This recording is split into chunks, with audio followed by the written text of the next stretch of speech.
Ladies and gentlemen, wrestling fans across the universe, welcome back to Wrestle Breakdown, your #1 destination for everything that happens inside the squared circle and behind the curtain. What you're about to hear is the most jaw-dropping backstage development to hit WWE in months, and trust me, you are not ready for what went down less than 24 hours before SmackDown went live. Before we dive into this absolute madness, do me a massive favor, I'll hit that subscribe button right now and turn on notifications. The Bloodline is crumbling. Roman Reigns, the tribal chief, the world heavyweight champion, finds himself surrounded by enemies on all sides. After what went down on Raw, where Solo Sikoa drove a Samoan spike straight through Roman's throat and walked out with LA Knight while Jacob Fatu stood frozen in the corner, the landscape of WWE has shifted forever. But the real story that happened backstage, where Taman made a desperate play to pull the Samoan werewolf away from the tribal chief once and for all. Picture this: the arena is buzzing, production crews are scrambling, and the clock is ticking down to SmackDown.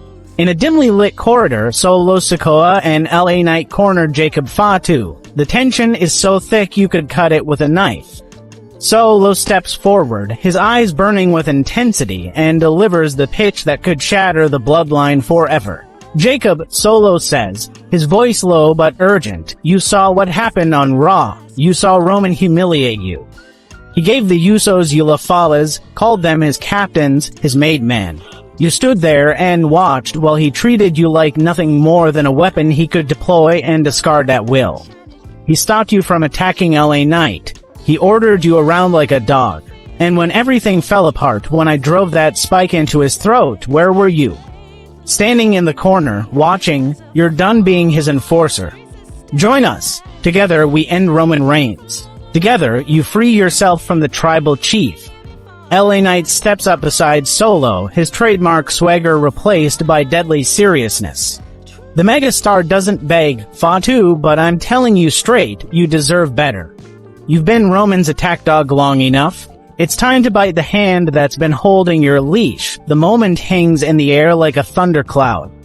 Jacob Fatu, the Samoan werewolf, the most dangerous man in that locker room, looks at both of them. His expression is unreadable. The seconds stretch into an eternity dot, and then he smiled. Not a smirk, not a grin. A slow, knowing, bone-chilling smile that said more than 1,000 words ever could.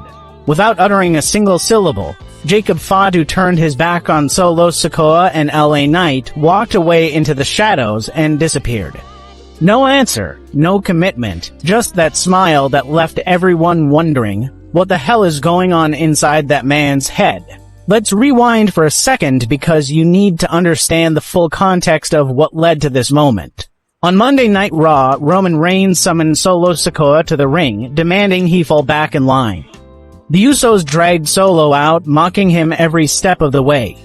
Reigns humiliated Solo, crushed his sunglasses underfoot, and demanded he get on his knees and beg. Then he ordered Jacob Fatu to attack. Fatu obeyed because that's what Roman's enforcer does.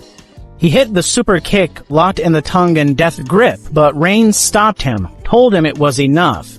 Then, in a move that may have sealed his own fate, Roman presented the Usos with their own Ulafalas, calling them his captains, his trusted lieutenants. Jacob Fatu. He got nothing. He stood there, visibly upset, watching his supposed family celebrate while he remained on the outside looking in. And then the chaos erupted. LA Knight stormed the ring. Reigns demanded Solo hit Knight with the Samoan spike, but Solo had other plans. He turned, looked Roman dead in the eye, said "I'm sorry" to Knight, and drove that spike straight into Roman's throat. The Usos tried to intervene. Knight hit the BFT on Jimmy, Solo spiked Jay. And through all of it, Jacob Fatu stood frozen in that corner, watching his tribal chief get destroyed and doing absolutely nothing. After the show went off the air, fan-captured footage showed Jacob Fatu walking away from Roman Reigns and the Usos, leaving them in the ring, heading to the back by himself. He didn't check on Roman. He didn't help the Usos. He just left. Roman stared after him as he walked away. The message was clear: the Samoan werewolf is done being treated like a second-class citizen. And now, less than 24 hours before SmackDown solo Sikoa and LA Knight tried to capitalize on that fracture, they saw the cracks. They saw the resentment. They made their move. But Jacob Fatu's response, or lack of response, has left everyone guessing. Was that smile an acceptance or rejection? Or was it the smile of a man who has his OWN plan, one that doesn't involve Solo, doesn't involve Knight, and certainly doesn't involve Roman Reigns? What we know for certain is this: the Bloodline is bleeding, Roman Reigns is vulnerable. Solo Sikoa and LA Knight have formed an unlikely alliance, and Jacob Fatu. He's the wild card that could change everything. His smile backstage wasn't an answer.